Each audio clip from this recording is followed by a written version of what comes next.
ধরা পড়েছিল এক দুষ্কৃতী, আবার নেশার টানে ধরা পড়লো, পালিয়ে গিয়েছিল।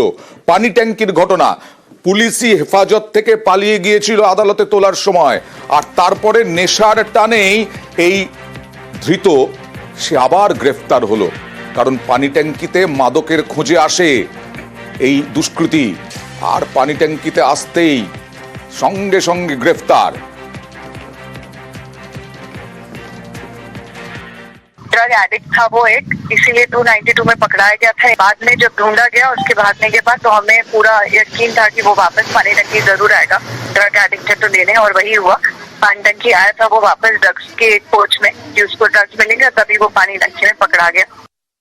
দিনহাটায় নদী থেকে বালি পাচার, দিনহাটায় নদী পাড়ের বালি পাচার হয়ে যাচ্ছে। দেখুন, দিনহাটায় একেবারে অবৈধভাবে বালি তোলা হচ্ছে, বালি পাচার হচ্ছে। মাতালহাটে বুড়া ধরলা নদী থেকে বালি পাচার, নদীর পাড় কেটে রাস্তাও তৈরি হয়ে গেছে। বালি মাফিয়ার গ্রাসে এই বুড়া ধরলা নদী, বালি চুরি রুখতে অভিযান জারি প্রশাসনের।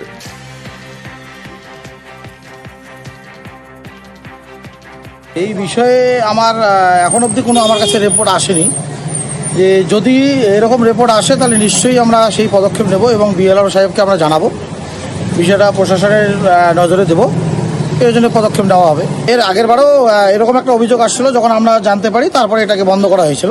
কিন্তু এবার যেহেতু আমাদের কাছে এখনও খবরে আসেনি যে এরকম সমস্যা হচ্ছে, এখন যদি আমরা রিপোর্টটা পাই আর কি, তাহলে অবশ্যই আমরা সেটাকে পদক্ষেপ নেব।